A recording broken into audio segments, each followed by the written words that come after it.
16 տարեկանում ես արդեն գիտեմ, որտեղ եմ ուզում լինել։ Բժշկության մեջ ոչինչ հեշտ չէ, բայց ամեն օր ես ավելի եմ մոտենում իմ երազանքին։ Վնասվածքաբանությունը միայն տղամարդկանցը չէ, դա ներքին ուժի և գիտելիքի մասին է։ Ես Էլմիրա Սերոբյանն եմ, սովորում եմ Արմավիրի տարածաշրջանային պետական քոլեջում։ Շատերը զարմանում են, երբ լսում են, թե ինչ մասնագիտություն եմ ընտրել։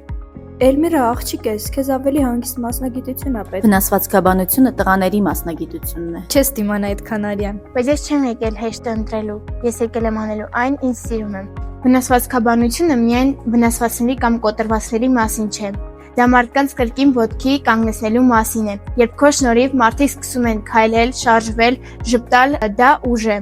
Այստեղ ամեն օր մի նոր բան ես սովորում։ Մի օր անատոմիա, մի օր առաջին բուժօգնություն։ Քայլ առ քայլ ավելի եմ մոտենում այն մասնագետին, որն ուզում եմ դառնալ մի քանի տարի անց։ Ուժը միայն ֆիզիկական չէ։ Քո ներուժին հավատալն է, երբ կասկածում են։ Շարունակելն է, երբ մյուսները կանգ են առնում կամ փորձում են քեզ կանգնեցնել։ Լինելով ապագա վնասվածքաբան, ես չեմ եկել հեշտ ընտրելու։ Ես եկել եմ կոտրելու կարծրատիպերը, լավ մասնագետ դառնալու, ապացուցելու, որ սեռը չի կարող արգելակ լինել կյանքում։